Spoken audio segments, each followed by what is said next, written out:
Clar, i els mateixos científics no poden predir tampoc molt perquè s'hi falten les dades. Les dades són molt imprecises, són dades agafades amb metodologies diferents i amb definicions diferents en països diferents, i això fa molt, molt complex el comparar-lo. Per exemple, hi ha països que una persona que està hospitalitzada i que ja s'esperava que anés a morir en les properes 2 setmanes, si mor per causa del coronavirus, doncs no la consideren morta per causa del coronavirus, perquè ja esperaven que anava a morir en les properes 2 setmanes. Per tant, aquestes definicions diferents del que són les morts a causa del coronavirus, i així hi ha moltíssimes definicions, fan que la comparació entre els països sigui pràcticament impossible o molt, molt difícil. Amb això vull començar amb els 2 temes que volia tractar una mica més. Un d'ells és la població, el classificar una mica la població. I això ja heu vist últimament que és un tema que es discuteix moltíssim, perquè és rellevant per les mesures de polítiques que s'han de prendre. La població es pot classificar en els malalts, això està relativament clar, els que estan malalts del coronavirus, en els que són positius, és a dir, s'han fet un test i que ha donat positiu. Aquí ja la cosa és molt més complicada, perquè en els positius hi ha aquells que tindran la malaltia, hi ha aquells que no tindran la malaltia, perquè hi ha gent que és positiva i no tindrà la malaltia, i hi ha aquells que l'han tinguda, sense saber-ho. I bé, i per tant, aquests 3 subgrups, en principi s'han de tractar de forma diferent. Després estan, el tercer grup és els recuperats. Els que s'han recuperat, i aquí el gran tema és tenen immunitat, i tenen immunitat durant un mes, tenen immunitat per tota la vida, això tampoc se sap. El quart grup són els que s'ha fet un test i ha donat negatiu. I aquest encara és més complicat, perquè hi ha els negatius correctes, correctes vol dir que efectivament tenen el virus, hi ha els negatius falsos, és a dir, que no el tenen, però que en principi tenen el virus però ha donat negatiu falsament, i després hi ha els negatius perquè el virus ha entrat en el cos de la persona molt recentment i per tant els tests que es fan està per sota del llindar de sensibilitat del test. I, de nou, aquests 3 casos són molt diferents i requereixen tractaments diferents. I, finalment, hi ha aquesta gran majoria de no testejats, de gent que simplement no els ha fet el test. Per cert, no sé si heu mirat les xifres, i ho dic ara, no sé quan ho volia dir, però ho dic ara perquè ara se'm passa pel cap, les xifres de quants positius per milió d'habitants hi ha en els diferents països del món. I veureu que Andorra és el número 1, Luxemburg el número 2 i Islàndia és el número 3. És a dir, i no és que els països petits tinguin més, sinó que són els països on han fet pràcticament molts més tests i, per tant, s'han descobert molta més gent. Això vol dir que en tots els altres països hi haurà moltíssima més gent que tenen el virus del que ens diuen. És suficient mirar els països petits i el cas d'Andorra és immens. Andorra em sembla que té 8.000 per milió d'habitants, normalitzat el milió d'habitants. Per tant, això, el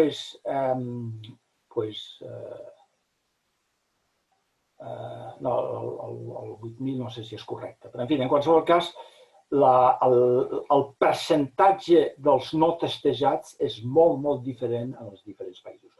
Ja veieu vosaltres que amb aquesta classificació de la població amb respecte al coronavirus, la conclusió és que gairebé l'única cosa que poden fer els governs és confinar essencialment a tothom que puguin confinar.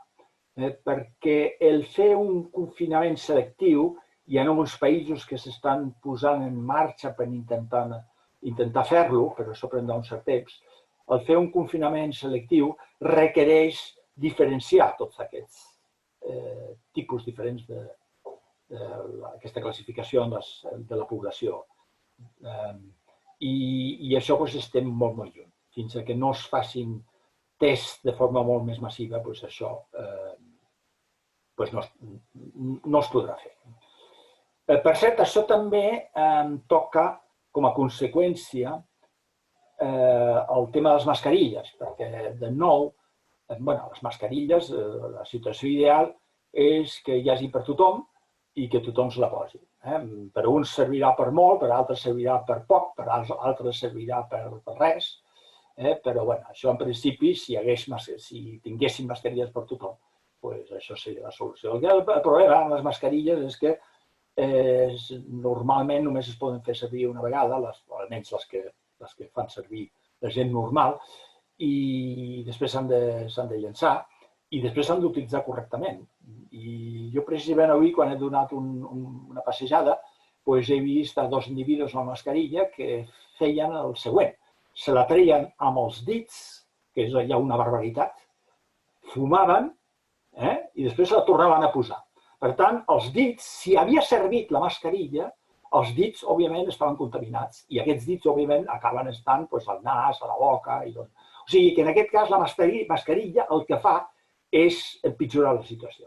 Per tant, la mascarilla, per utilitzar-la, s'ha de saber com s'utilitza. I això és molt, molt difícil que la majoria de la gent ho segueixi.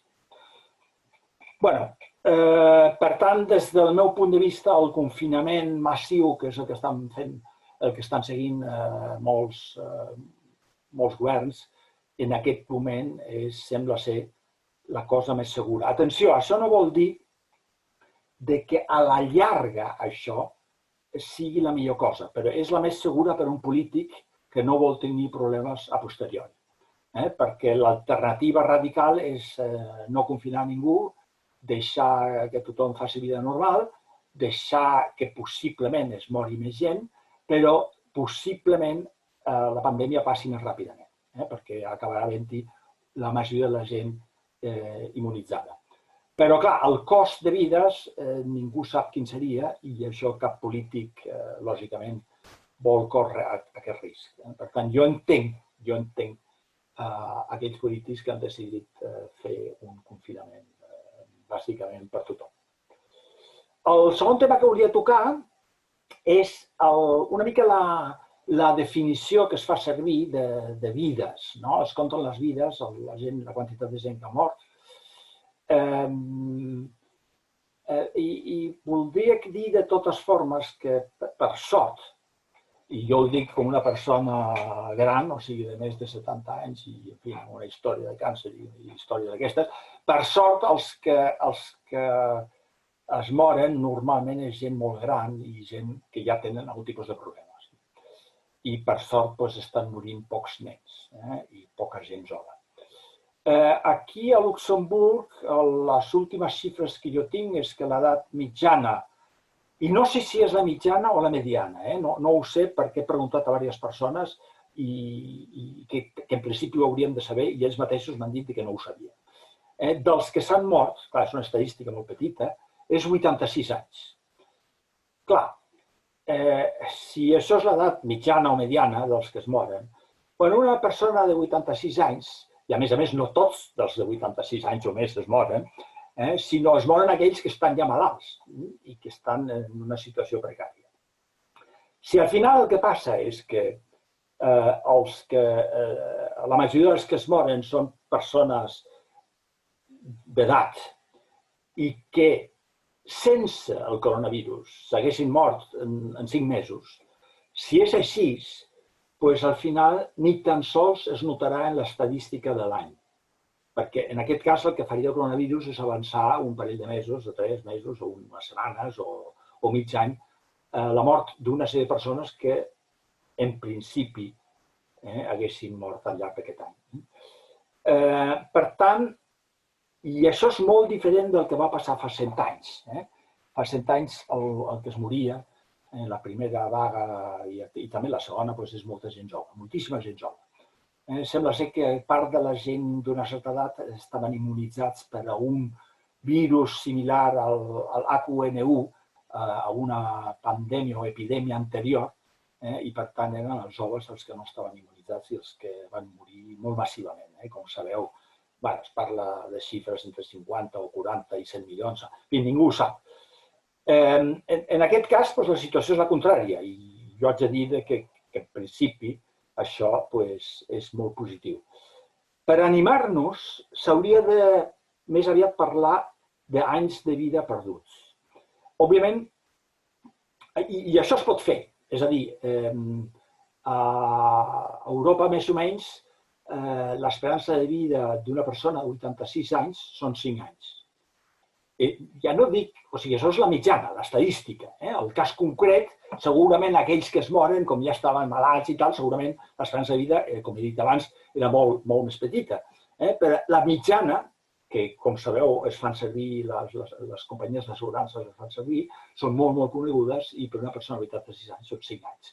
Per tant, en principi, si es moren en mitjana, si l'edat mitjana dels que han mort, per simplificar el càlcul, és 86 anys, sí, aquí a Luxemburg han mort 45, i sí, estic simplificant el càlcul, no és totalment correcte, per 5 anys, i això, al final, són pocs anys de vida que s'han perdut.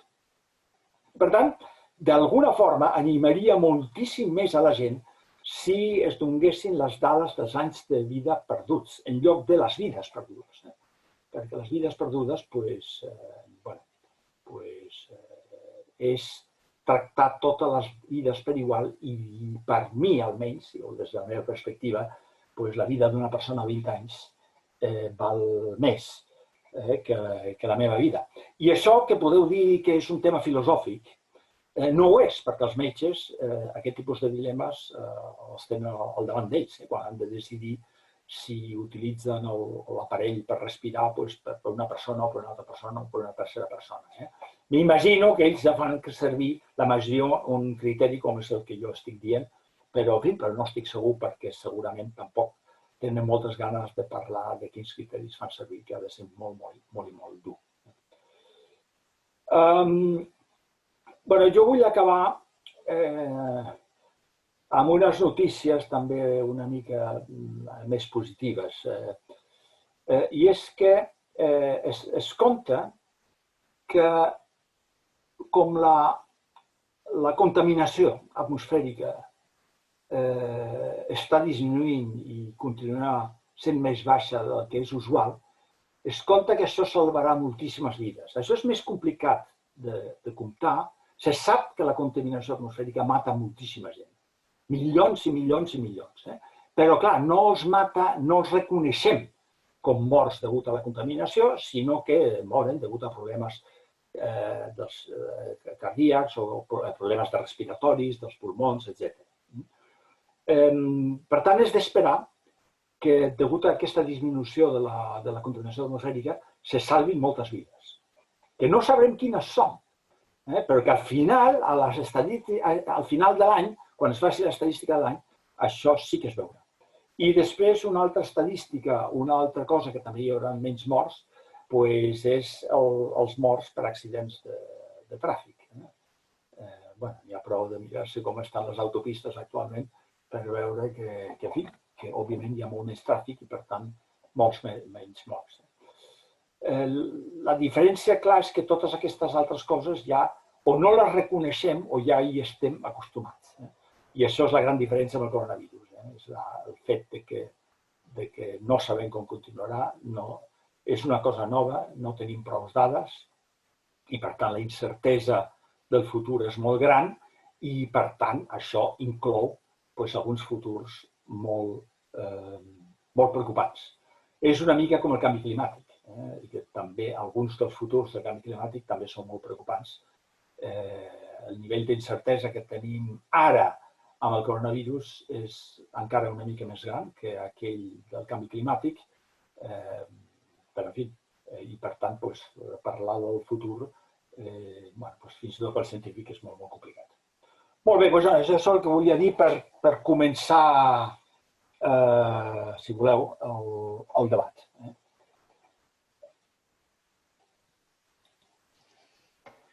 Doncs, si us sembla, ara els que vulgueu fer una pregunta m'envieu un petit missatge via el xat i jo us aniré donant la paraula.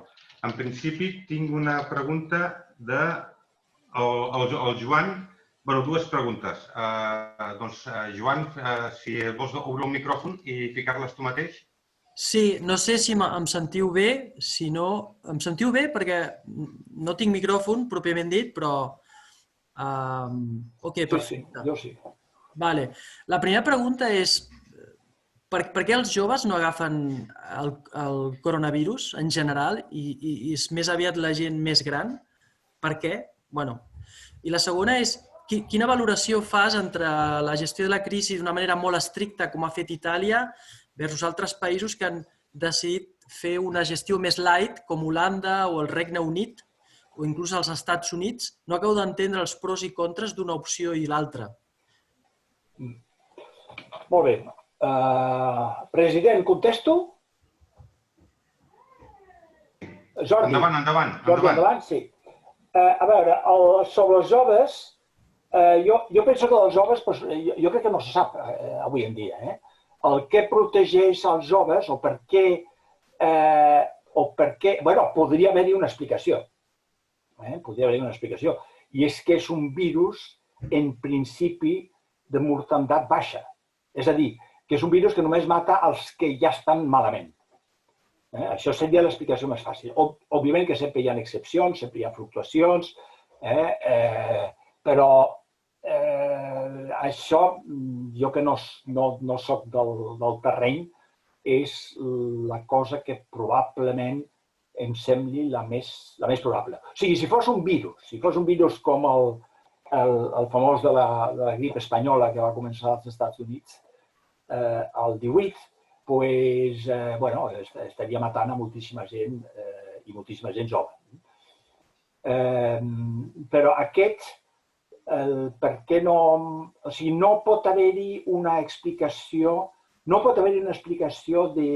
d'immunitat perquè són els grans els que han passat per definició del que és una persona gran, els que han passat per epidèmies anteriors. Per tant, els grans som els que tenim més anticossos. Jo recordo que fa un parell de mesos em van fer un anàlisi d'anticossos i jo he passat aparentment per no sé quantes epidèmies de les que no m'he enterat. I tenia anticossos contra tot. Per tant, en principi, els grans estem més protegits. I des d'aquest punt de vista, l'única explicació és que és un virus contra el que ningú està protegit, però que és poc agressiu, cuidao, poc agressiu no vol dir que no passi molt ràpidament d'una a l'altra. Això són dues coses totalment diferents. Que una vegada el tenim, en principi, si la persona és sana, en principi supera el tema. El tema de per què els països reaccionen de forma molt diferent, això sí que reflecteix molt més la situació de cada país i també una mica la filosofia de vida de cada país. I, òbviament, també la situació econòmica de cada país.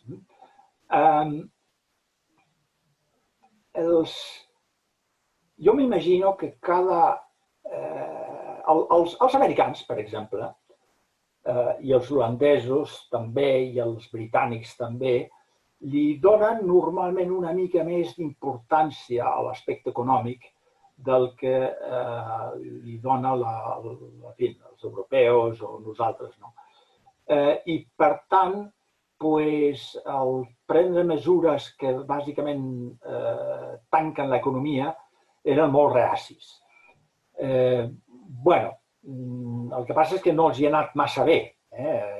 Ja ho veieu, finalment, tant al Regne Unit com als Estats Units, al final és possible que acabin fent també un confinament molt estricte.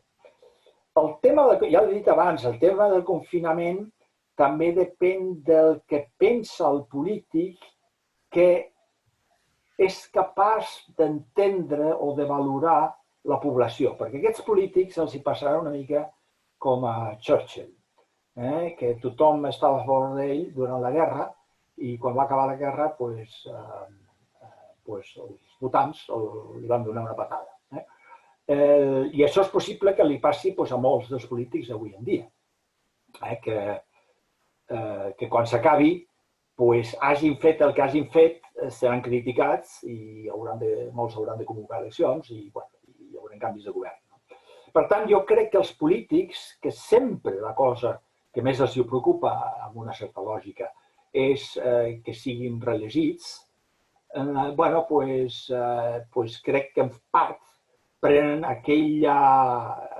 aquelles mesures que creuen ells que faran més probable que mantinguin el poder.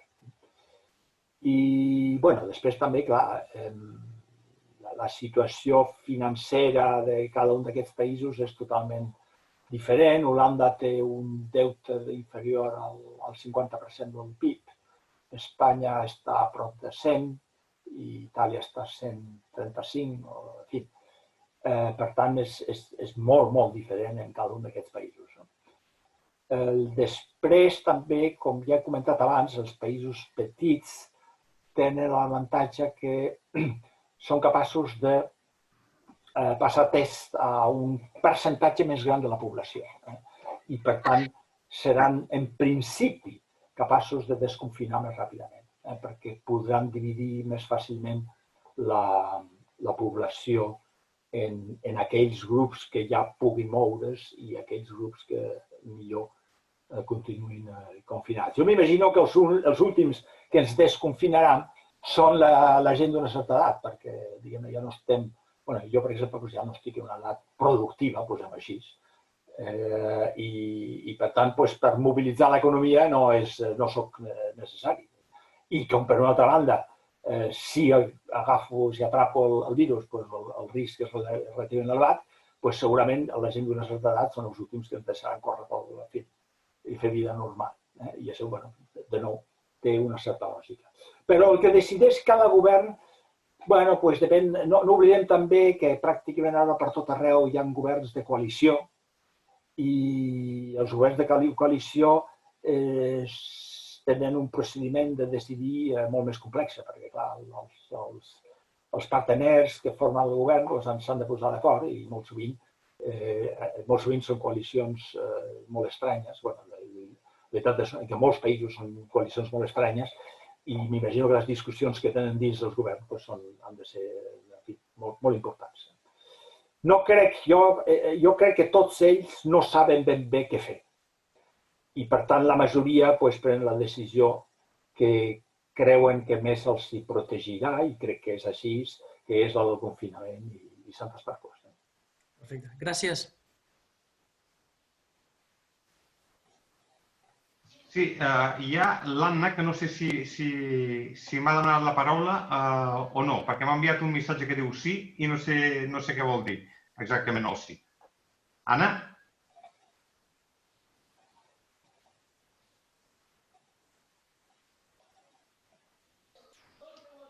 No diu res, doncs no tenia... No, que volia dir que sí que el sentíem, el Joan. Ara sí. Volia dir sí que el sentíem, només era això. Molt bé, no? Rolf, et puc aprofitar i et pregunto una cosa. Això del ibuprofè, que diuen que és tan dolent si tens el Covid que no el prenguis, això és un bulo o és veritat? Perdona, Anna, però no tinc ni idea. Però, en fi, al davant de que hi ha una certa quantitat de persones que diuen que millor no prendre-ho, doncs si pots no prenguis, però no tinc ni idea, no. No sé si és un bulo. Òbviament és una etapa, fixeu-vos, no sé si heu seguit una mica la discussió a França d'aquell metge, em sembla que és de Marsella o no sé d'on, que fa servir un medicament que està pensat contra una altra malaltia, ara no me'n recordo, i hi ha una gran discussió sobre si això funciona o no funciona. Per saber si un medicament d'aquests funciona o no funciona, si t'ho prens en sèrio, necessites un cert temps. Has de tenir un grup de control, has de dividir, has de tenir dos grups. Agafar un grup de malalts, tenir un grup de control i després, a més, un grup que sigui a l'atzar, agafat a l'atzar i després fer tots els anàlisis, deixar evolucionar el temps, veure si no venen conseqüències nefastes al cap de 6 mesos, etc. I això és complicat. I el problema amb aquests estudis és que no es poden abreujar. O sigui, aquí, això és de les poques coses que no es poden fer més curtes. Això és la raó per la que avui en dia posar al mercat un nou medicament triga entre 10 i 12 anys. Jo no dic que en el futur això es pugui fer més ràpidament, i segurament en el futur es podrà fer més ràpidament, però avui en dia no. Avui en dia no, has de passar pel preclínic, la fase 1, la fase 2, la fase 3, totes aquestes històries, que quan et falla la fase 3, t'has consumit 2 o 3 mil milions d'euros i has de tancar l'estudi i aguantar-te. I per tant, el mateix per cert passarà amb la vacuna. Jo no dic que no tindrem una vacuna dins de 6 o 8 o 10 o 12 mesos, però en fi, no pot ser molt més ràpid i especialment ja veurem quina efectivitat té, perquè fixa't que les vacunes contra la grip que ens donen a molts de nosaltres, aquestes tenen una efectivitat del voltant del 50%. El problema és que amb el coronavirus, amb una vacuna del voltant del 50%, no guanyem gaire. Tu vols una vacuna d'aquestes que el 90% que reben la vacuna estiguin protegits. Si és el 50%, el problema és que donarà una falsa sensació de seguretat i això pot ser encara pitjor. En poques paraules, que les coses necessiten un cert temps, necessiten un cert temps. Què li farem?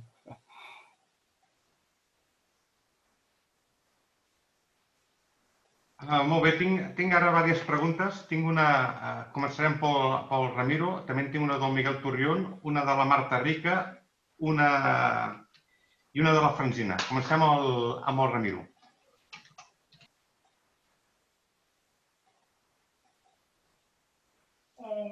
La Mariona, la pregunta, perdona.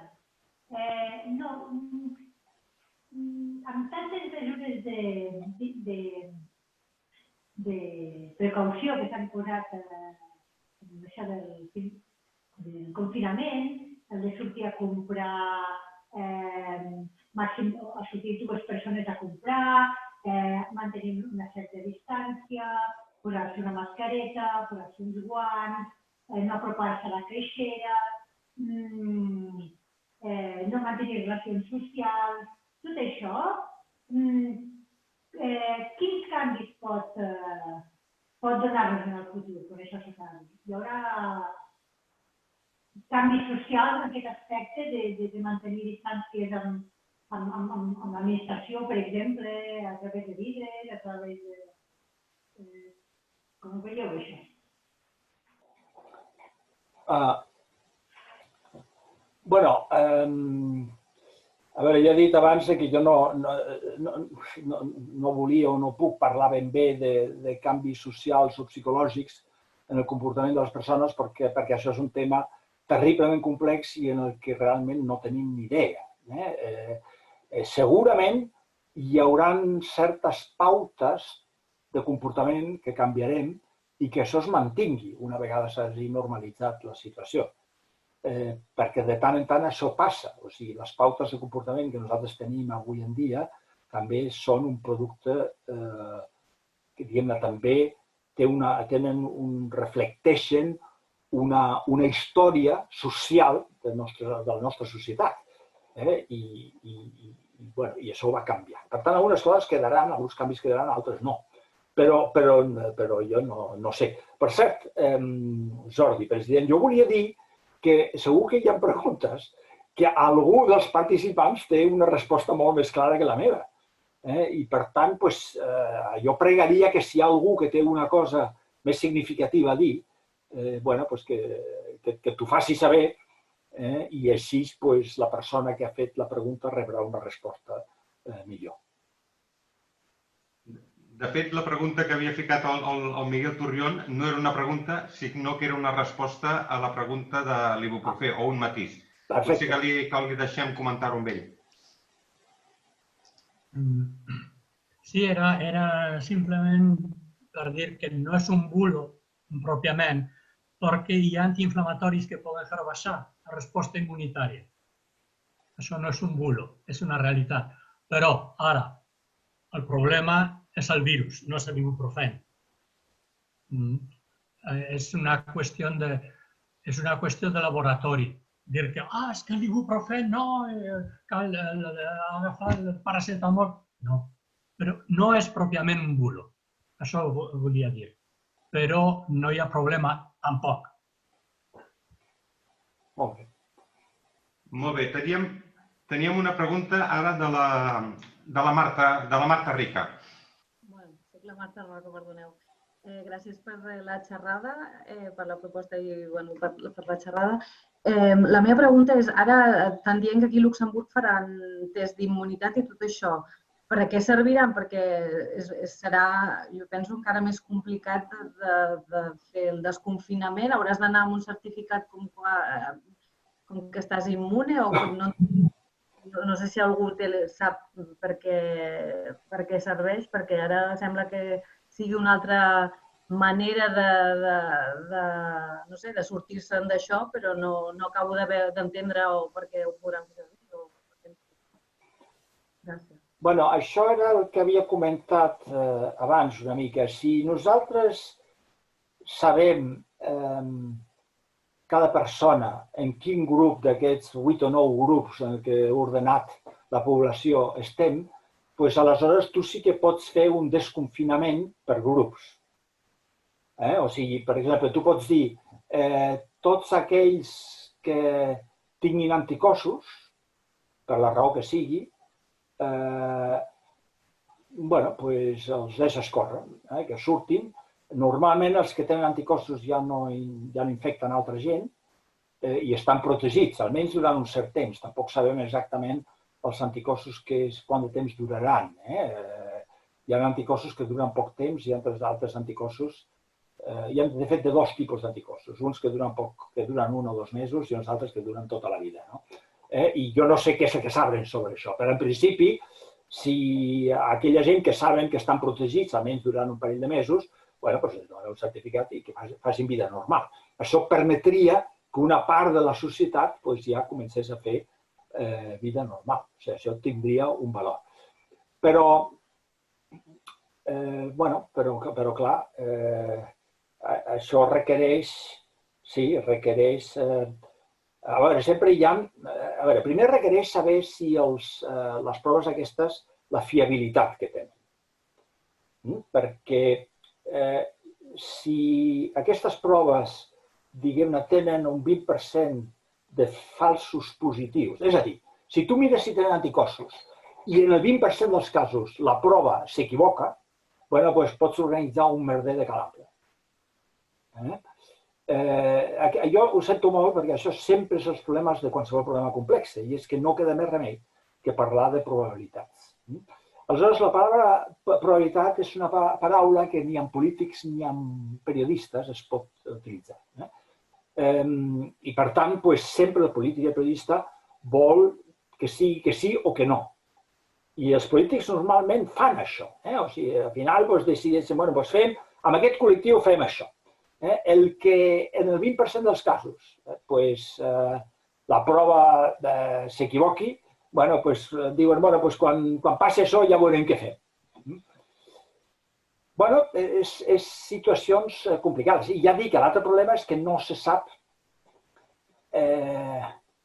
com es diu això. Immunoglobulina M i immunoglobulina G, crec que són els dos tipus d'anticossos, no? I un d'ells és que no se sap si aguanta un mes, si aguanta 2 mesos i després desapareix. I si l'altre és suficient per estar protegit, tampoc se sap. En poques paraules, que, com he dit abans, els científics que saben d'aquestes coses no tenen prou dades per recomanar amb una certa seguretat què és el que s'ha de fer. I això, si el científic no ho pot fer, no ho pot fer. Això és un problema complex. I és un problema amb el que no tenim molta experiència i, a més, com sabeu molt bé, cada virus és molt suyo, són molt específics. Aquest coronavirus és molt diferent del coronavirus de l'any, no sé quan era, l'any 2 o 3, no? Per tant, el que s'ha après amb aquell no serveix de gaire per aquest. I, òbviament, és un virus radicalment diferent de pràcticament tots els altres, els que no són coronavirus. Bé, fixeu-vos simplement quan complex és cada any tenir la vacuna de la grip, que és un virus, finalment, que tenim cada any. Quan complex és això? Per entendre que aquí, que tenim un virus que no el tenim cada any, la cosa és molt més complexa. Tenim molta menys experiència. I, bueno, no sé què dir-te més. Molt bé. I ara hi havia una pregunta de la Francina. Francina? Bueno, de fet era del Valentí, però bueno, és igual. L'iPad és meva. Això, jo estic fent servir l'ordinador de la Maribel, també, que ja li he promès que la convidaria a sopar quan pugui. Bé, doncs, Maribel, si pots respondre aquesta pregunta. Has parlat de polítics i comunitats, no? Ja hem vist l'experiència que ha hagut a Espanya, entre que si el president Torra ha reclamat 15 dies abans que hi hagués confinament, que Espanya, no? I dius, clar, cada polític té la seva comunitat que ell ha de liderar, no? Sí. Com veus la resposta d'Europa amb això? Perquè la Unió Europea, que en principi hauria de ser una Unió Europea forta que hauria de reaccionar conjuntament amb coses d'aquest tipus, i llavors amb una pandèmia així, la Unió Europea hauria de fer una reacció impressionant, o sigui, prendre-la des de la base.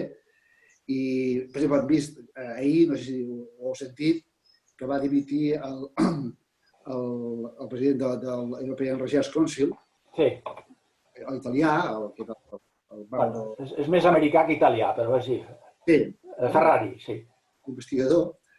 I, clar, ha dimitit perquè ell havia treballat amb la presidenta de la Comissió Europea el tema per fer alguna cosa en conjunt. Però al final el Consell de Ministres ho ha tirat enrere. Aleshores, la pregunta és, com veuries una reacció més a nivell europeu? Molt bé. Bueno, això és una bona pregunta, o doble pregunta. Començo amb el tema de la dimissió del president del European Research Council, perquè aquest tema sí que el conec.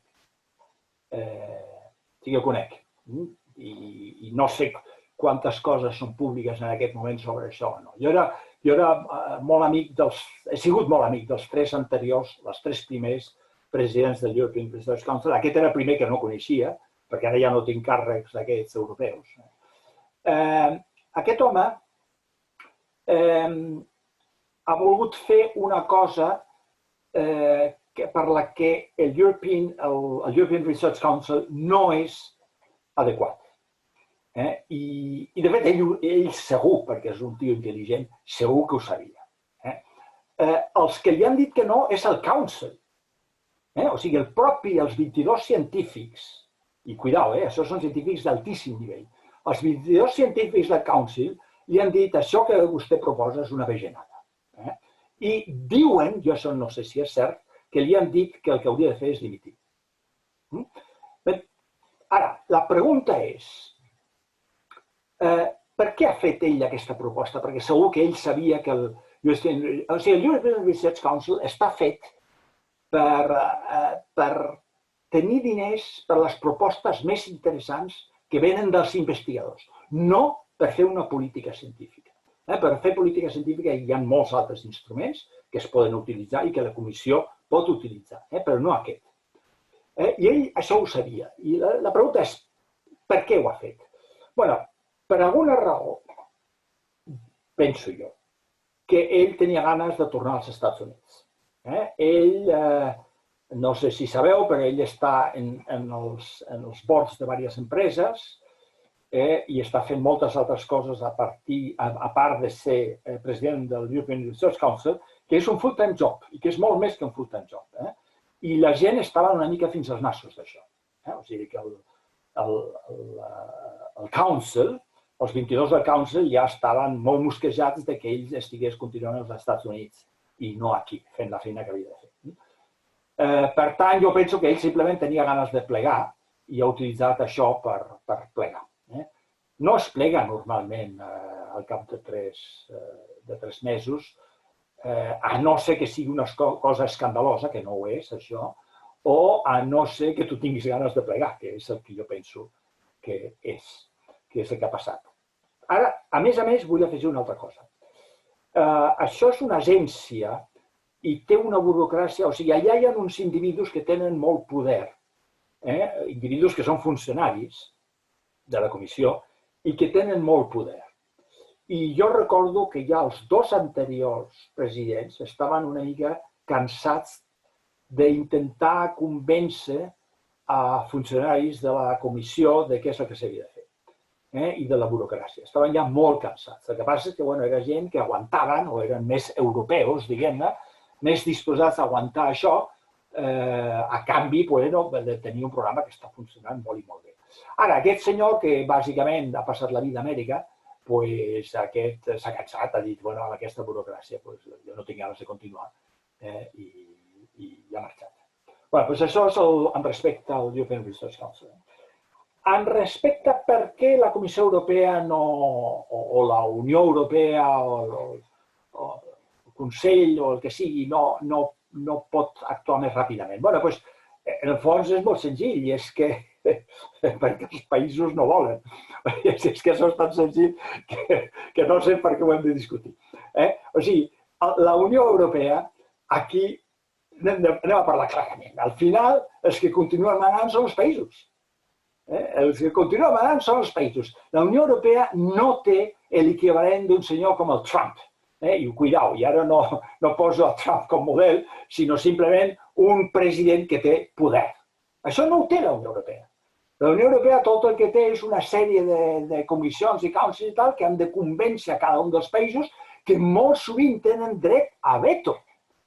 I que, per tant, n'hi ha prou que un dels 28 o 27 països digui no, com passa, per exemple, amb Luxemburg en certs temes financers, que digui que no i ja està, i no es fa. Però i per què estem en la situació? Perquè els països europeus volen estar en aquesta situació, perquè han decidit que així ha de ser. Per tant, que els països europeus reclamin més coses de la Comissió Europea em sembla d'una hipocresia com no l'he vista mai. Però, això és el que és. O sigui, ells no donen el poder, però després ara diuen, com és que no feu res? Doncs això és la complexitat europea. Hem avançat molt, però continuem, estem molt lluny de tenir una unió que pugui reaccionar ràpidament a qualsevol situació seriosa.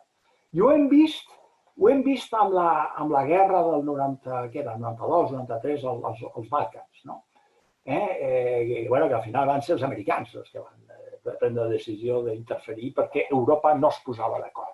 Ho hem vist amb la immigració, ho hem vist amb tot, amb qualsevol cosa que tenim, qualsevol problema que requereix una reacció urgent, al final tenim l'opinió de 27 països o 28 països divergent i un d'ells diu que no i no fem res.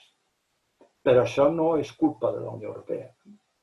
Això és culpa del que volen els 28 països. Ho sento, però en fi, és així. Molt bé, ara tenim una pregunta del Josep Maria. Josep Maria? Hola, ens sentiu? Hola, Josep Maria, hola, sí. Hola, què tal? Hola a tots,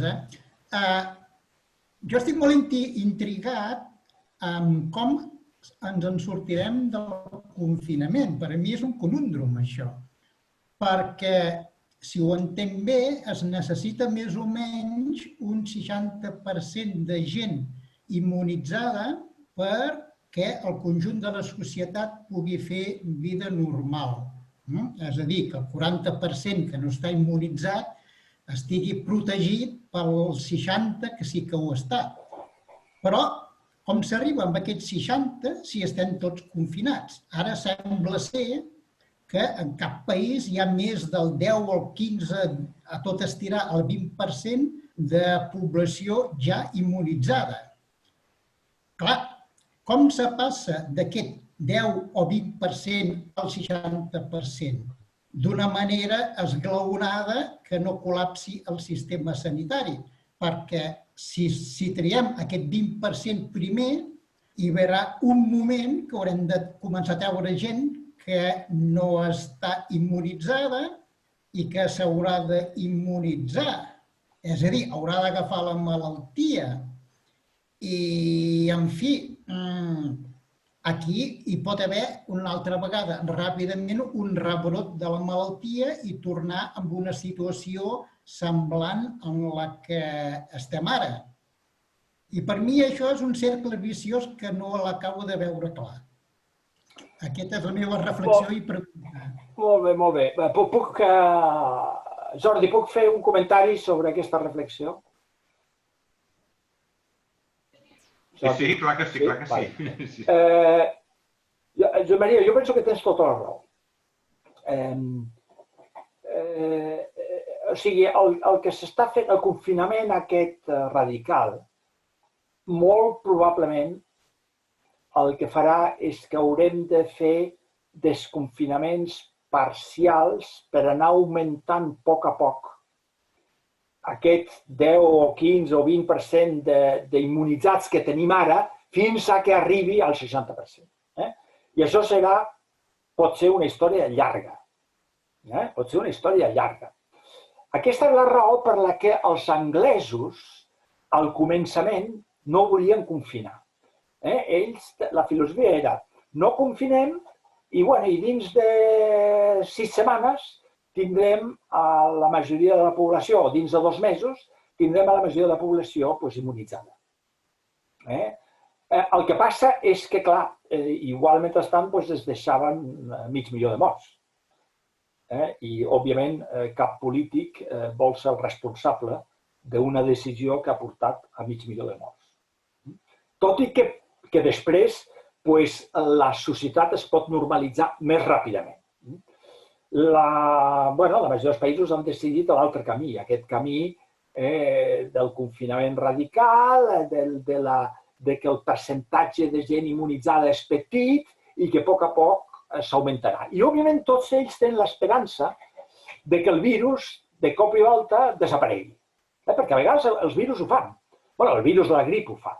El virus de la grip, el que vindrà l'hivern que ve, no és el mateix que el que ara està a punt de desaparèixer.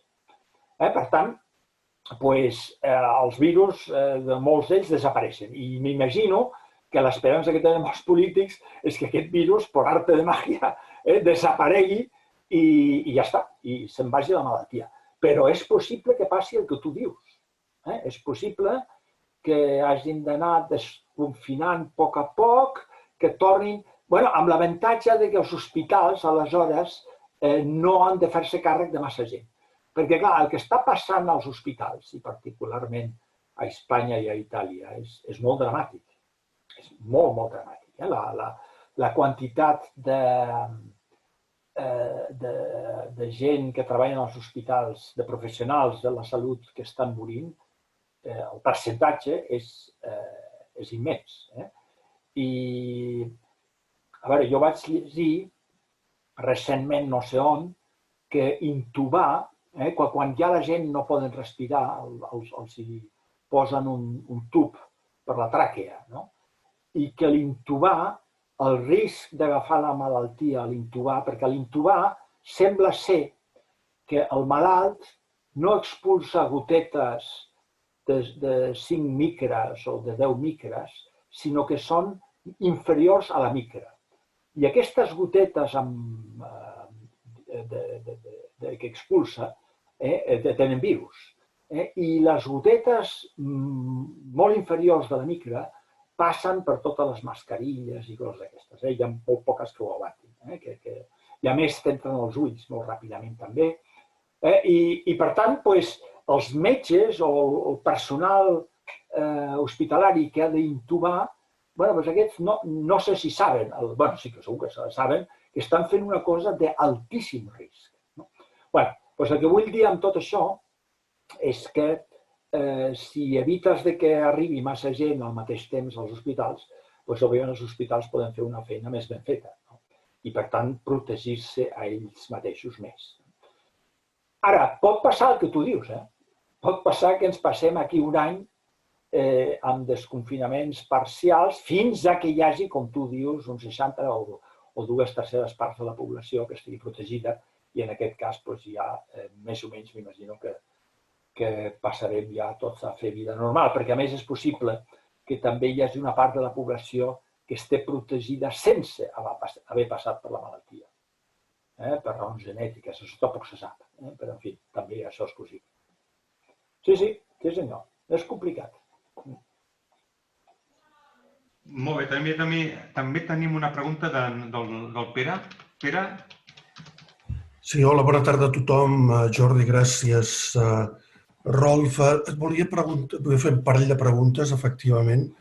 La primera, ja heu parlat una mica de les similituds i les diferències d'aquesta pandèmia amb anteriors, però si poguessis una mica fer un sumari respecte a origen, desenvolupament i possibles conseqüències d'aquesta amb les anteriors que coneixem, en breu. Sí, Pere. A veure, de nou, jo no... Soc un pobre físic quàntic, en fi. Però, a veure, les pandèmies típiques en temps històrics, en el segle XIV, a partir del... no hi ha anteriors, però el segle XIV era la peste. I aquelles, la del segle XIV va matar en molts països europeus la tercera part de la població.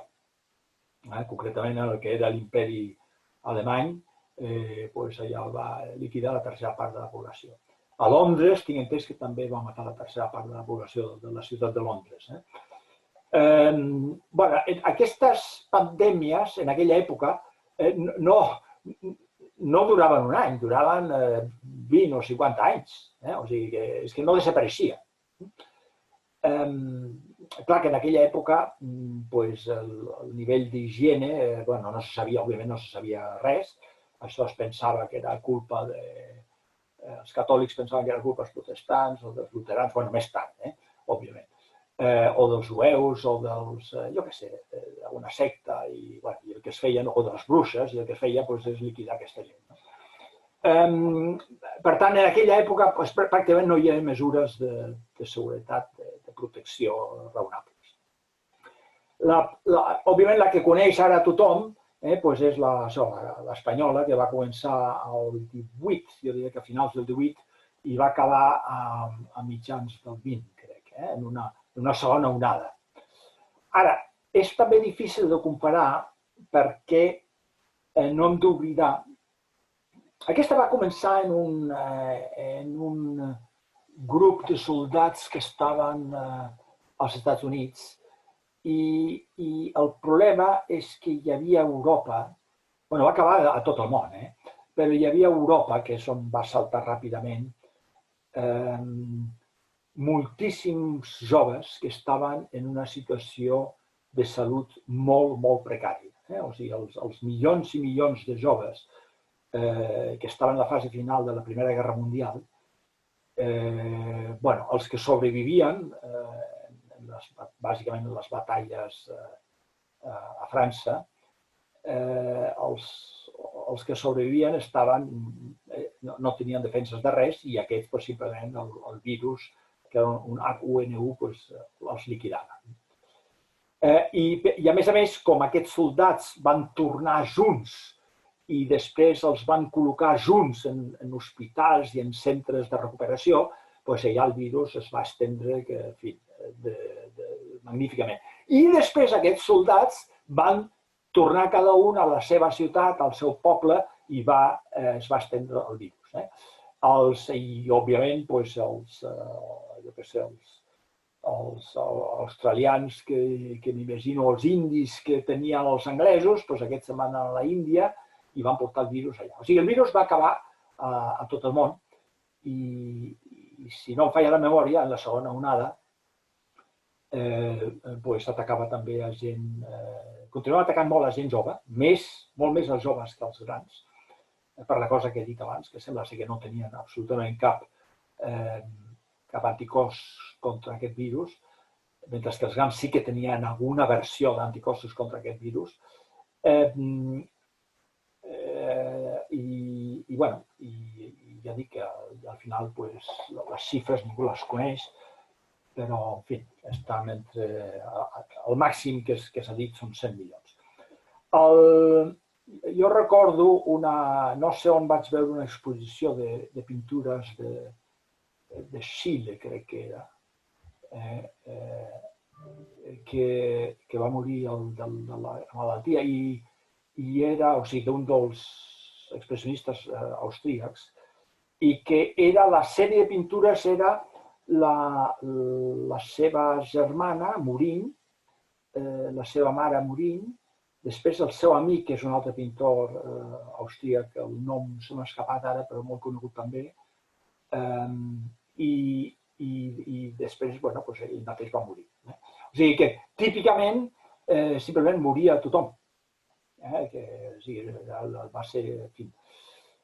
Però en aquella època no es van poder prendre cap tipus de mesures preventives. Hem de ser conscients que la Primera Guerra Mundial va ser la primera guerra realment destructiva. Bé, ha hagut altres guerres molt destructives.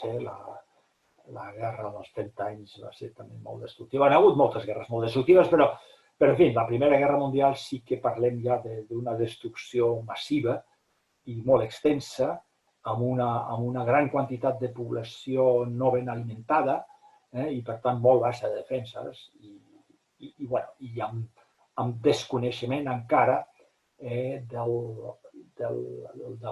que és realment una pandèmia i, per tant, les societats no van saber protegir-se. Jo crec que ara, amb l'experiència de l'Ébola i del SARS de l'any 2 o de l'any 3 i del virus de Marburg i de tots aquests altres virus que ja tenim una certa experiència, aunque cap d'ells és realment comparable amb aquest aquí. Perquè aquest aquí ha saltat a tot el món i tots els altres s'hi costava molt més. A més, la mortalitat era molt més elevada en diversos d'ells, però no passaven d'una a l'altra amb la facilitat. Aquest és que realment passa molt fàcilment d'una a l'altra i això és el que ho fa tan difícil. I especialment perquè segurament moltíssima de la gent que estan contagiant els altres és gent que no tenen símptomes, són asimptomàtics. Qualsevol de nosaltres que ens sentim bé, igual ja tenim el virus i estem contagiant, si parlem amb algú, l'estem contagiant.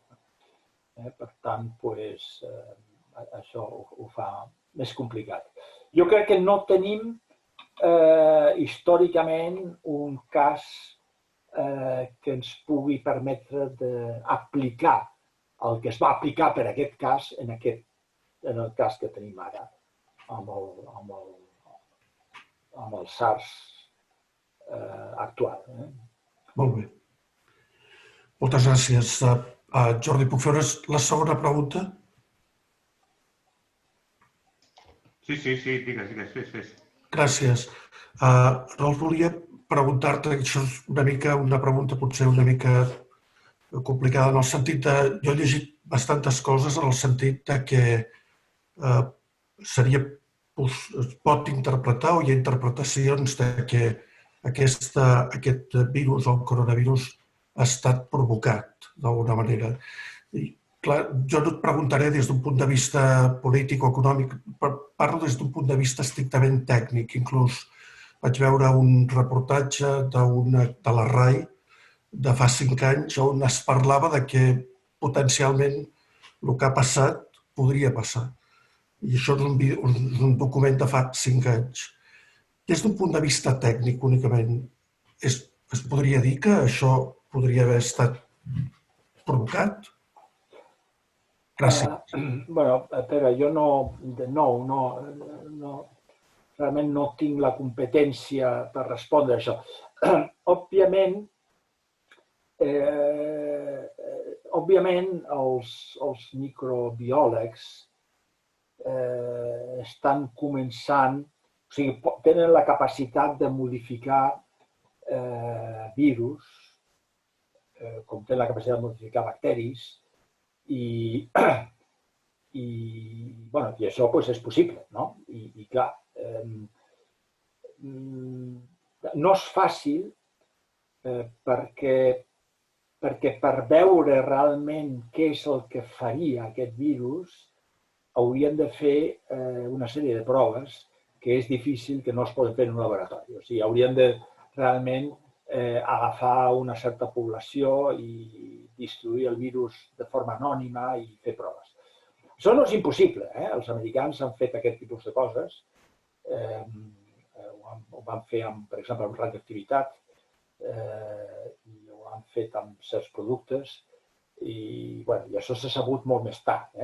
I s'ha sabut perquè quan ho fan els americans, al cap de 50 o 70 anys ens enterem. Quan ho fan els russos, no ens enterem. O si els fan els xinesos, simplement no ens enterem. Per tant, jo diria que impossible no ho és. Ara bé, com he insistit, és, en principi, si un país, i hauríem d'estar pensant en la Xina, perquè, clar, és on va començar d'alguna forma. Per tant, si la Xina hagués decidit de fer això, ells haurien d'estar molt segurs que d'alguna forma guanyarien alguna cosa. I això fins i tot avui en dia no està gens clar. Si apareix una segona onada, apareixerà primer en Xina. O sigui, diguem-ne, per fer una barbaritat d'aquestes, jo m'imagino que fins i tot països que són dictadures, fins i tot aquí han de tenir algunes raons en les que puguin creure que guanyarien moltíssim i que li farien la vida impossible, en el cas de Xina, als Estats Units. Jo no m'ho acabo d'imaginar. No hem d'oblidar que, bàsicament, amb qualsevol cosa extraordinària que passa, sempre hi ha gent que diuen que això està manipulat o està provocat. Ja sabeu que també es diu que ningú va anar mai a la Lluna ni coses d'aquestes. Les teories de la conspiració són molt fàcilment populars. Jo no ho crec, però si la teva pregunta és impossible, no, impossible jo tampoc m'atreviria a dir que sigui impossible. I que algun dia potser es faci alguna cosa d'aquestes, sí, potser sí. Espero que no, però en fi. Moltes gràcies per la sinceritat i la claredat de la contesta. Gràcies. Ara tenim aquí una pregunta de la Meritxell. Meritxell? Sí, hola. Molt bon dia a tothom. Jo estic a Brussel·les. Hola, Meritxell, què tal? Hola, professor Tarrach. Jo volia fer primer una reflexió que ja ha anat sortint ara en les últimes intervencions i la pregunta quasi que també me l'heu contestat. Però jo la reflexió era de dir que jo crec que també penso que una de les grans decisions o un dels grans motius per optar al final per aquests confinaments més estrictes és la de preservar el propi sistema sanitari de cada país, tant en recursos humans com en recursos econòmics i capacitat de donar resposta, perquè fins i tot en una estratègia d'intentar que hi hagi aquesta opció de que la gent contragui la malaltia es faci immune, tard o d'hora, és a dir, tothom va als metges i els metges han de donar resposta i, per tant, s'acaben col·lapsant i amb aquesta, que després d'aquesta capacitat de contagi i que segons com pot acabar amb quadres respiratoris greus fa que el sistema sanitari pugui arribar a un estrès, que és el que està passant ja. Per tant, jo crec que la reflexió era aquesta, de dir, en les decisions dels polítics hi ha molts motius, però vull creure que aquesta també és una i també, segons com, molt assessorada pels propis metges dels sistemes sanitaris. I després, també lligant-ho amb això, la pregunta anava també donant-hi toms, és evident que el que dèiem, el confinament és complex i sortir-ne també serà molt complex i que la pregunta és si estaria d'acord també en que segurament serà una combina de molts factors diferents. La combina de que hi hagin més testos amb aquesta capacitat de fer aquests targets de població, sumat amb aquesta capacitat de que cada vegada hi pugui haver més població immune per als diferents factors, amb un avanç de la capacitat del propi sistema sanitari d'anar-se fent més robust a l'hora de gestionar el seguiment d'aquesta pandèmia i, evidentment, amb aquest avançament de la part científica tecnològica amb tractaments i, sobretot, amb el tema de la vacuna, tot i que això, evidentment, mirant-ho amb un factor temporal de mig-llarg termini. Però sí creu que més o menys pot anar cap aquí la cosa i tenint en compte això, que segurament, no sé, a nivell de temps, si seria capaç de ficar una aproximació de temps de quan pot durar aquest desescalament del confinament. Bueno, Meritxell, ens tutegem, eh? Ja sé que sóc molt més gran que tu, però en fi... Ja saps que et respecto molt, per tant, en públic... A veure, el que has dit és totalment correcte, o sigui, no tinc molt més a dir. És evident que el confinament és la mesura, el confinament radical és la mesura millor per preservar o per ajudar al sistema sanitari a preparar-se i a gestionar aquesta pandèmia. I aquesta és una de les raons per les que es va prendre aquesta decisió, que jo ja he dit diverses vegades que em sembla correcta, em sembla molt correcta. Els hospitals, i jo estic segur que tots vosaltres coneixeu gent a hospitals a Catalunya, i jo també, i parlo amb ells i tal, han passat i estan passant per situacions però molt, molt, molt complexes. I deixar morir a gent sols, o sigui, deixar morir a una persona que té això, que el tenen aïllat, allà entubat en una habitació sol, sense que pugui veure ningú, és una forma d'acabar la vida que jo m'imagino que s'ha d'intentar evitar. I, per tant, el confinament total, que en alguns països, i Espanya és un d'ells, es va decidir una mica massa tard. El confinament total. A veure, a posteriori és molt fàcil veure les coses. O sigui, jo a priori ho hem vist les reaccions dels diferents països que han funcionat de forma molt diferent. Però, en fi, jo penso que with hindsight, com es diu, o sigui, a posteriori, els països que van prendre mesures radicals el més aviat possible, segurament són els que se'n sortiran millor. A part d'aquesta història de la que hem estat parlant abans, que això com a conseqüència tindrà que el nombre, el percentatge de població immunitzada no sigui suficientment alt per fer un desconfinament radical ràpidament. I per tant, i això és la segona part de la teva intervenció, per tant, aquest desconfinament serà molt complicat, perquè haurà de tenir en compte tot. Haurà de tenir en compte quants tests s'han fet. Haurà de tenir en compte quants positius, quants negatius, quants falsos positius, falsos negatius. Haurà de tenir en compte tot això.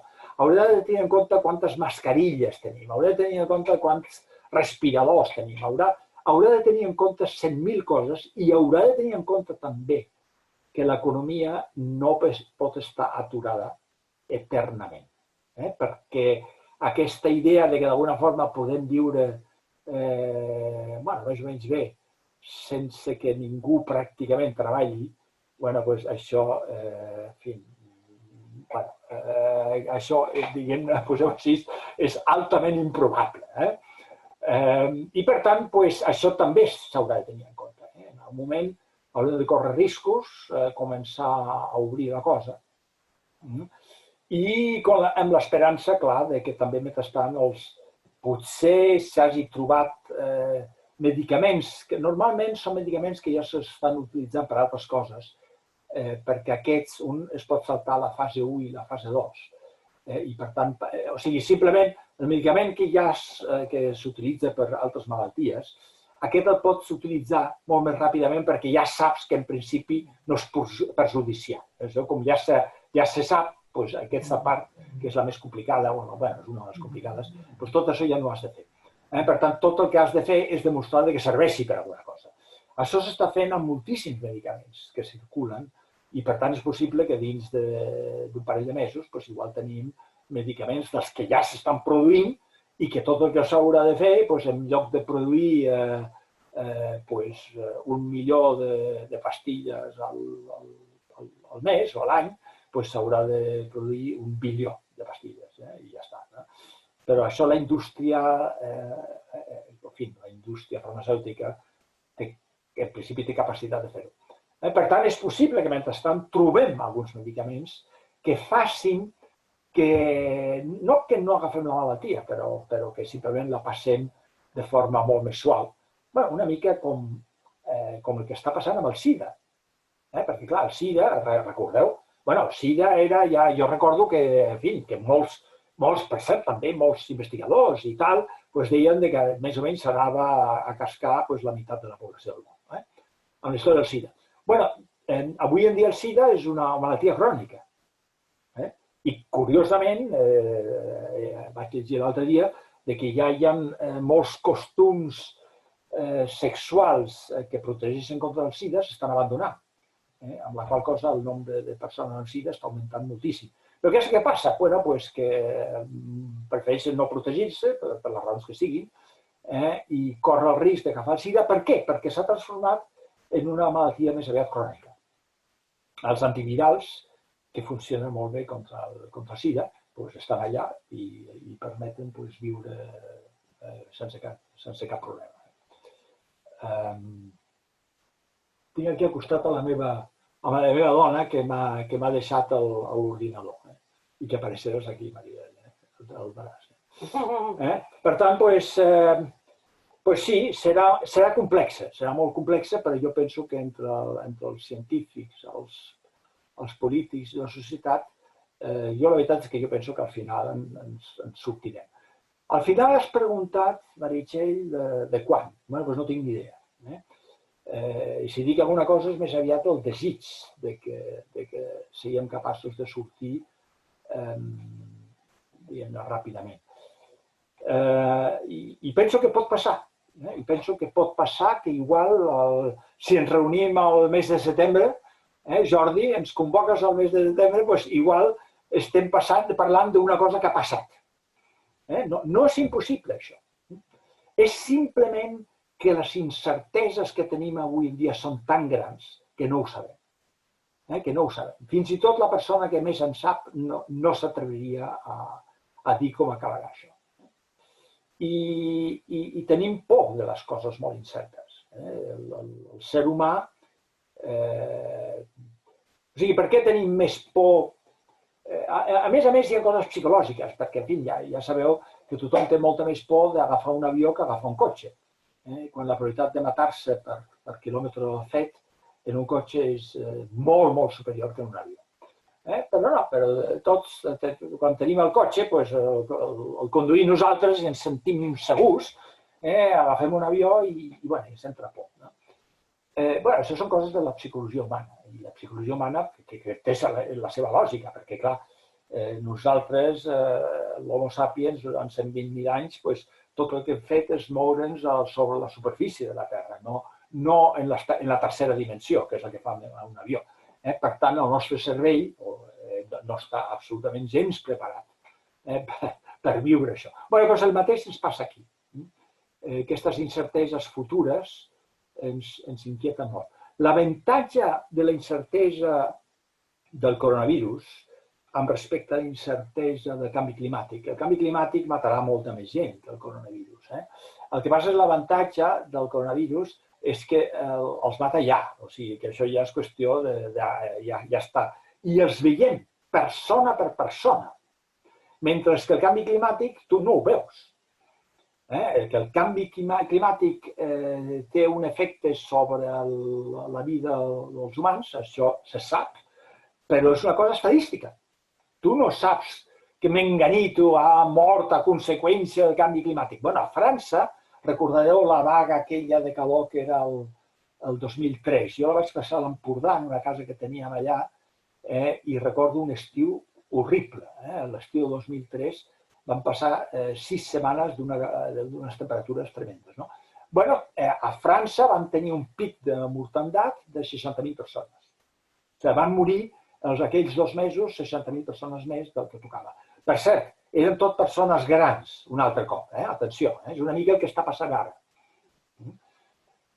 Bueno, en fi, espero que ho passarem, però, Meritxell, jo no vull jugar-me res dient que dins de 4 mesos serem feliços i haurà passat la cosa.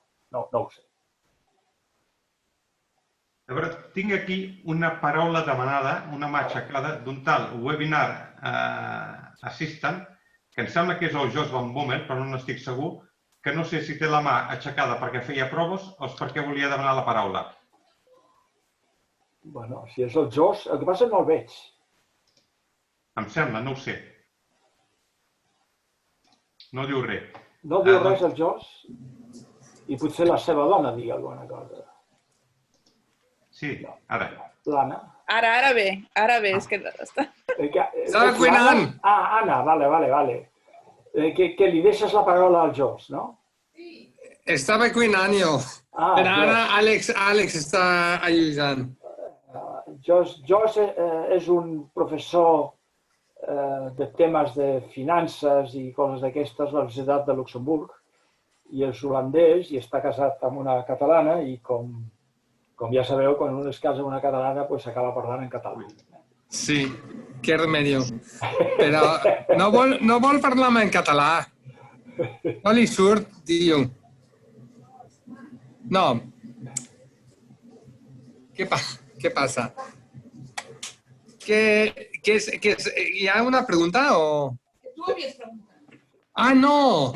No, jo m'he aixecat la mà fa temps ja. No, però jo volia saber què penses de l'anomalia d'Alemanya. Havia una... L'Alemanya lo fa molt bé i és quasi sorprenent, no? Bueno, sí, bé, clar, això és una pregunta que es fa molta gent, no? I que hi ha moltes respostes, la qual cosa vol dir que ningú sap exactament quina és la resposta. Jo crec que la tindrem al final. A veure, efectivament, la mortandat alemanya em sembla que està per sota d'un 1%, mentre que a Espanya està al 10%, o no sé, o sigui que és molt baixa. Això probablement, primer s'ha de veure com evoluciona la malaltia, perquè us recordo que la senyora Merkel va dir en algun moment que ella comptava amb que entre 40 i 60, entre 60 i 70% de la població alemanya acabarien amb el virus. Per tant, d'alguna forma, els assessors que té ella, que són gent del Koch, de l'Institut Koch, d'alguna forma ja fa temps li van dir que això és un procés lent que acabaria afectant a més de la meitat de la població i que, per tant, al final, s'haurà de veure al final si Alemanya és capaç de mantenir aquest nombre tan baix de mortandat. És possible que sí.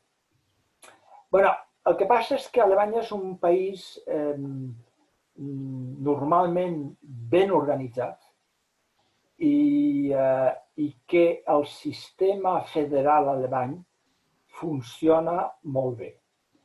Això és una cosa que, en fi, que Espanya, en fi, ara no vull dir res de política, però sí que m'agrada dir que no es pot comparar amb com funciona Espanya amb les autonomies i el poder central. A Alemanya el sistema federal funciona molt bé i es posen d'acord molt ràpidament, normalment el govern central i les autonomies, en temes d'urgència, normalment en 24 hores s'han posat d'acord.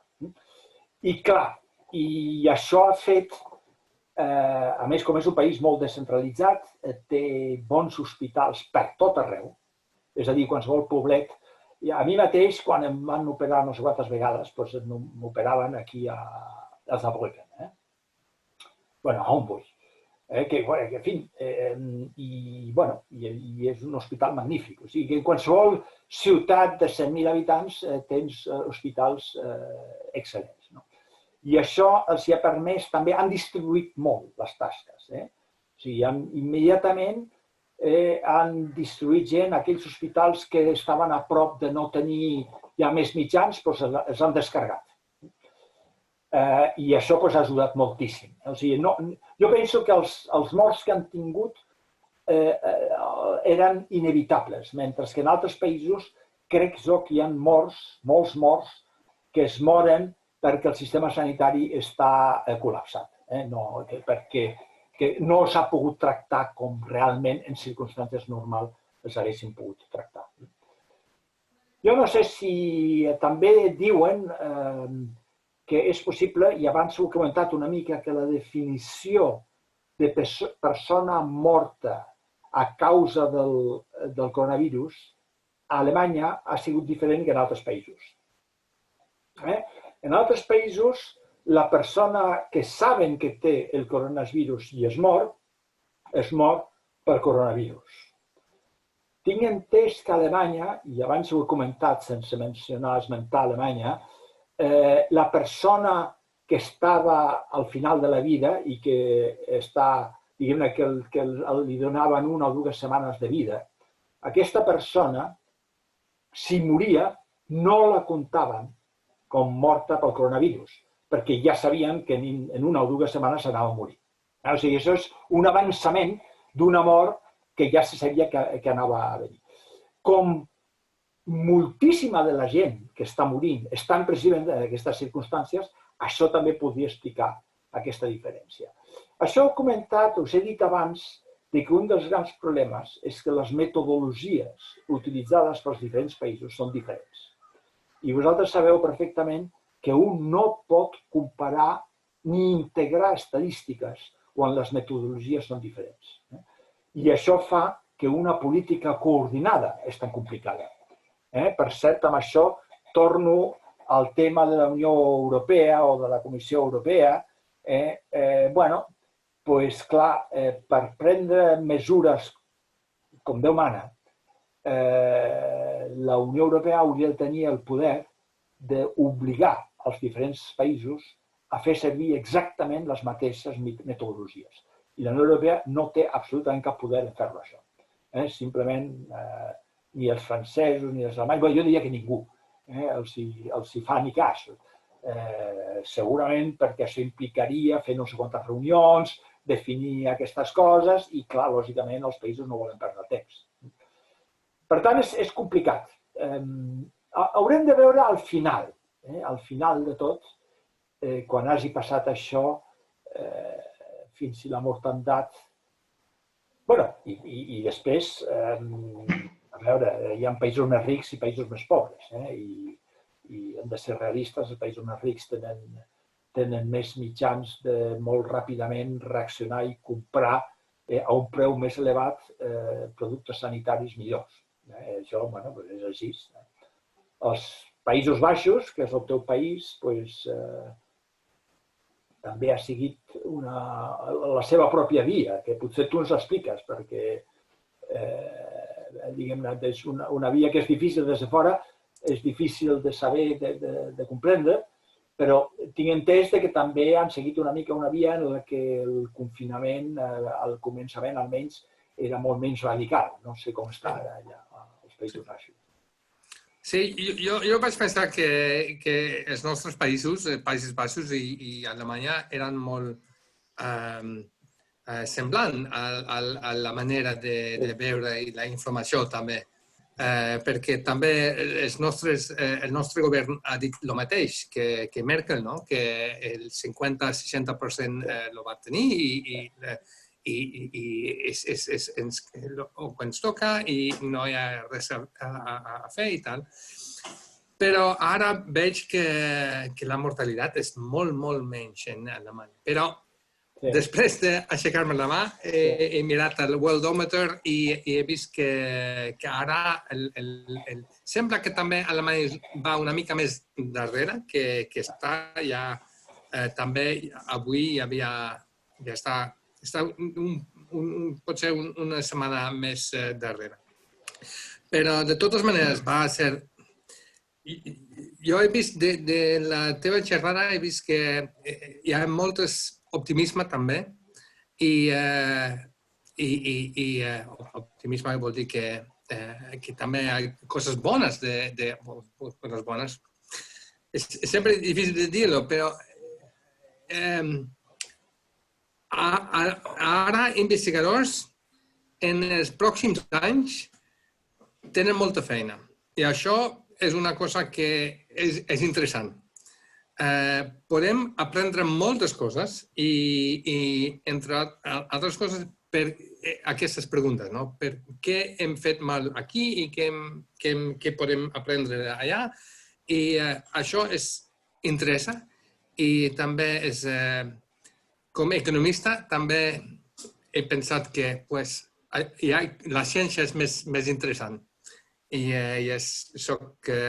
he dit que en la ciència mèdica, sobretot, que hi ha moltes coses d'aprendre més que en econòmiques, no? Que és molt interessant. Però els econometristes també poden contestar algunes preguntes de com és possible que en Itàlia ha anat tan malament i en altres països ha anat millor.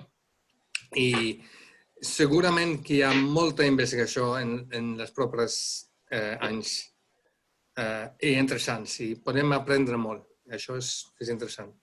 Sí, no, tens tota la raó. Jo penso que la resposta a totes aquestes preguntes, per què Itàlia i Espanya ha estat tan malament o ha estat anant tan malament, per què Alemanya tenen tan poca mortalitat, etc.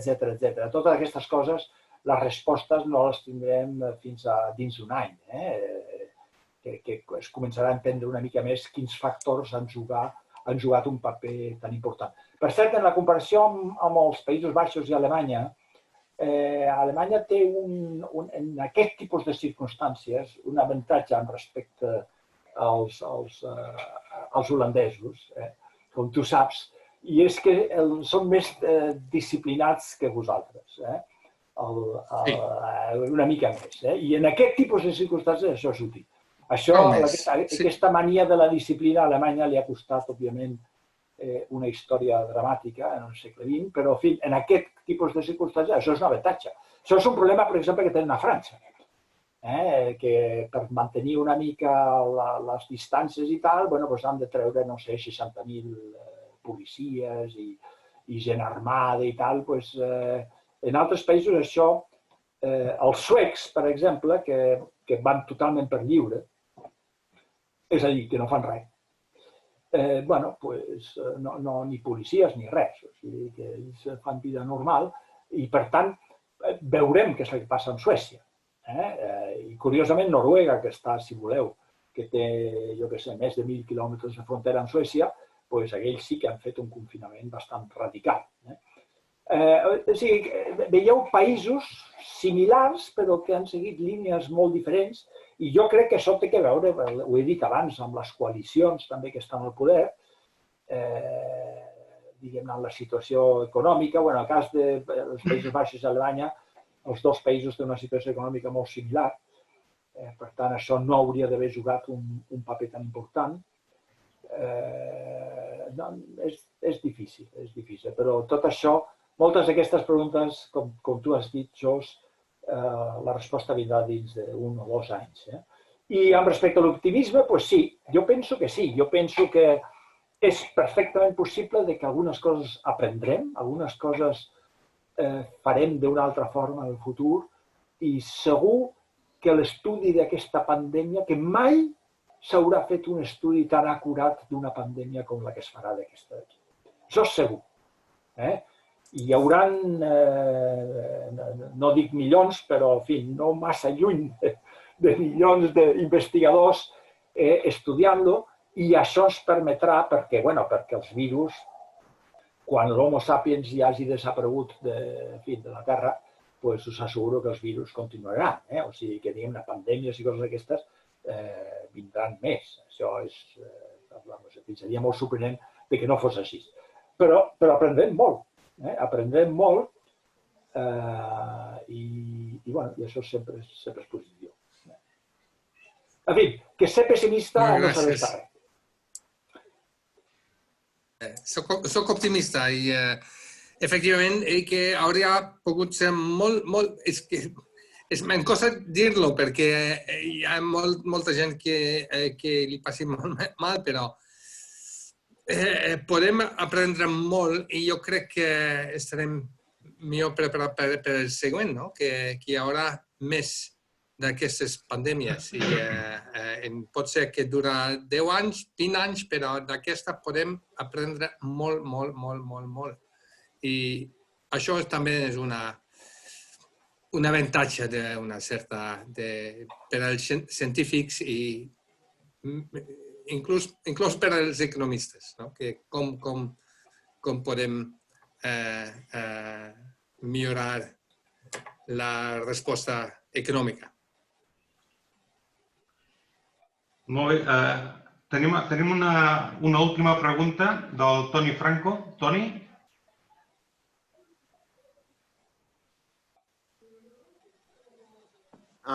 Vale. Se'm sent ara? Sí.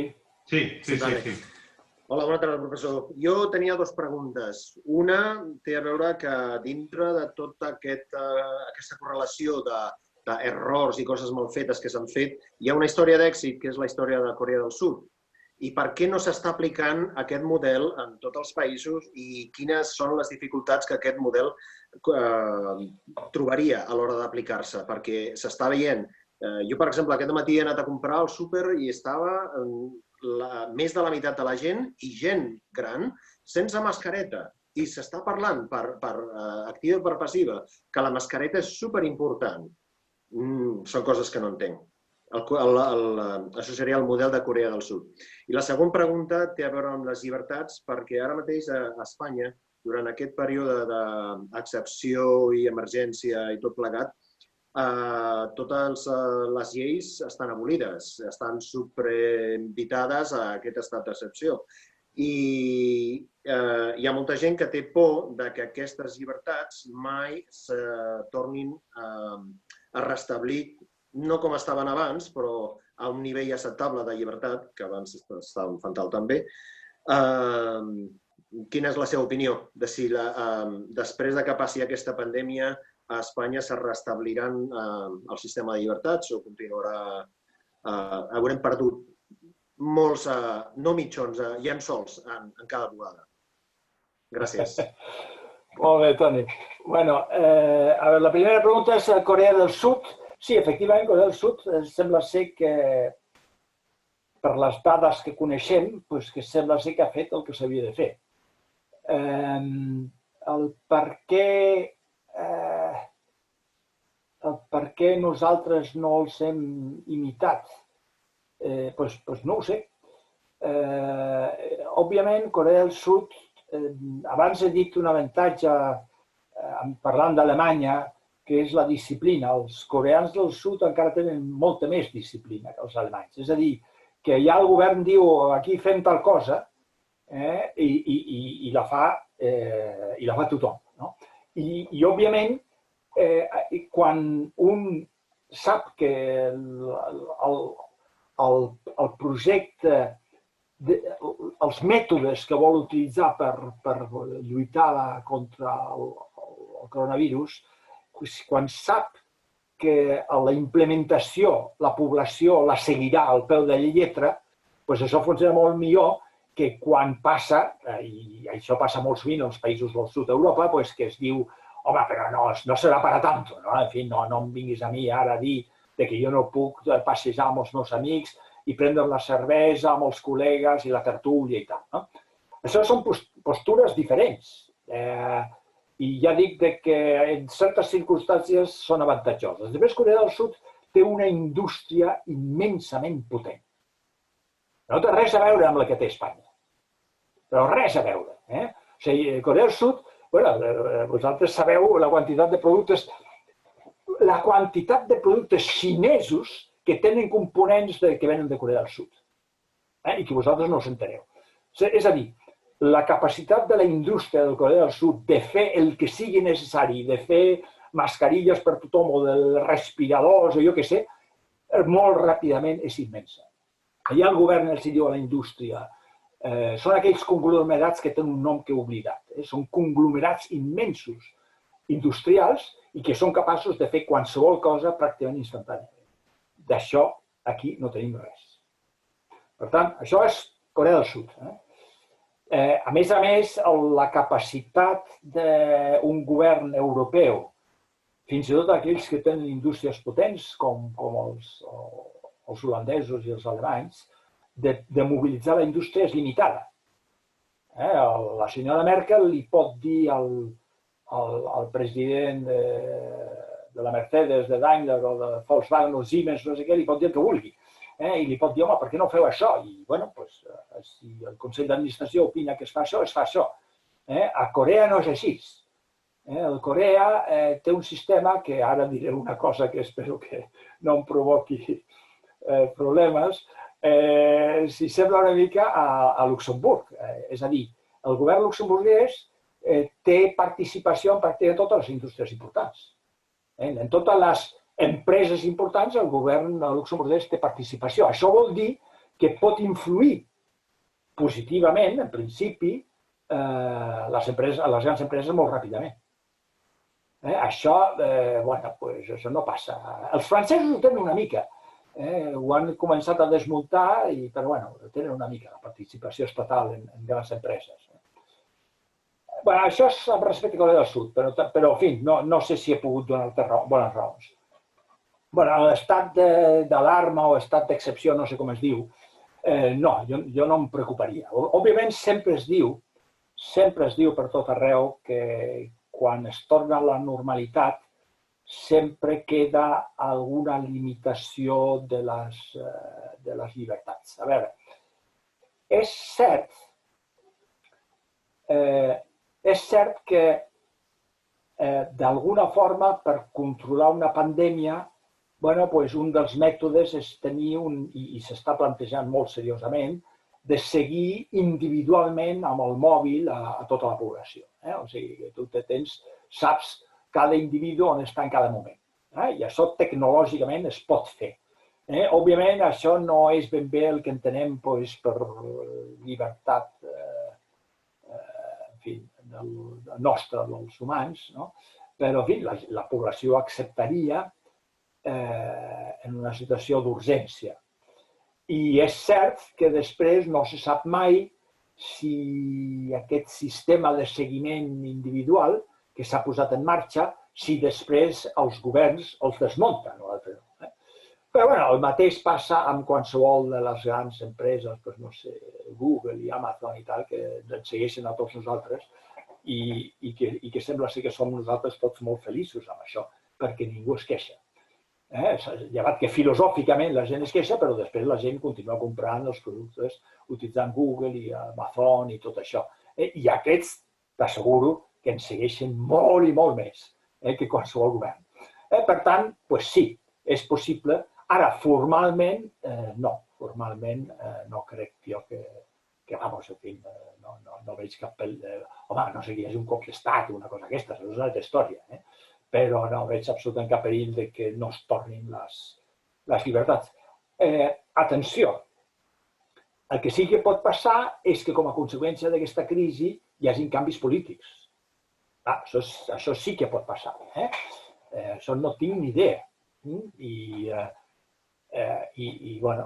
els canvis polítics ningú sap què porten.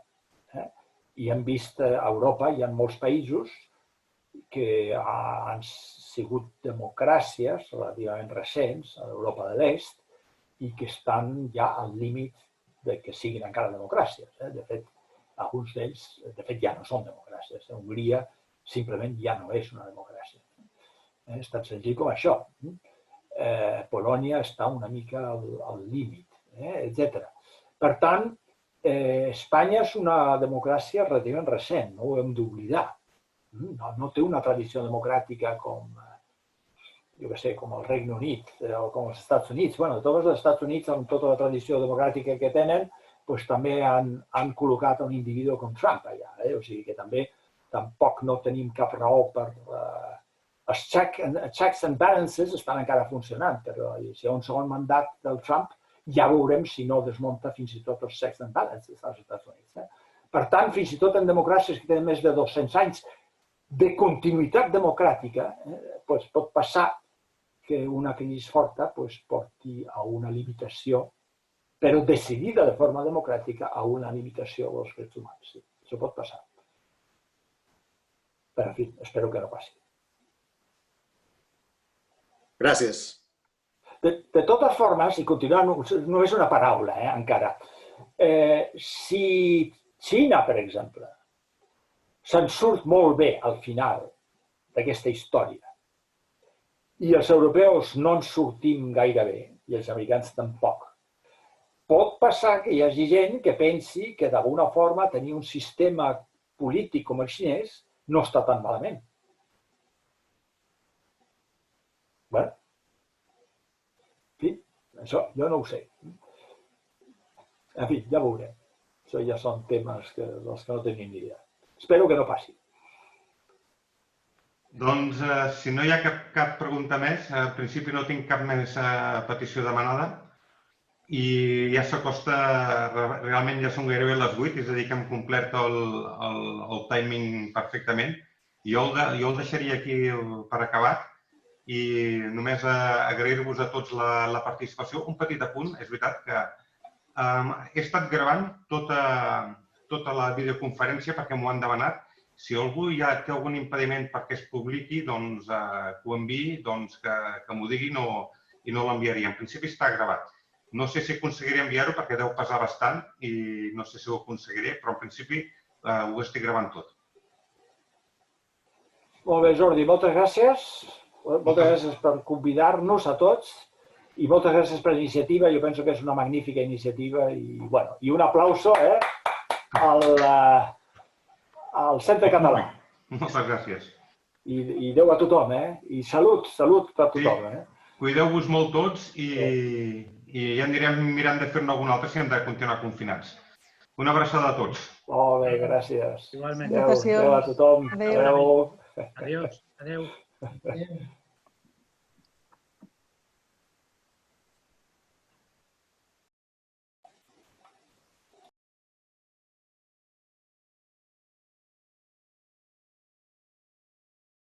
He vist que hi havia el Torró per aquí, ha marxat? Mateu. L'he vist, sí que hi era, sí. I s'ha fugat el Mateu. A veure si, espera't, que ho miro aquí. Ara queda Antoni, Marta, Max, iPhone. No hi és, ja no el veig. No hi és, no. No hi és, bé, per saludar-lo. Però bé, molt bé. Ha estat molt bé, Jordi, gràcies, De res. Ha anat bastant bé, sí, estic content. Doncs bé. Han tingut algun petit lapsus nosaltres, no sé si s'ha passat a vosaltres. A veure, se quedava enganxat. Res, jo m'ha passat un cop, però reprenia ràpidament. Molt bé, igual que... Sí. Molt bé. Poc, Fins la pròxima, a veure quin altre n'organitzes. Bueno, feu propostes, I l'Helena, que estàs amb el jet lag encara, veig així com a dormida.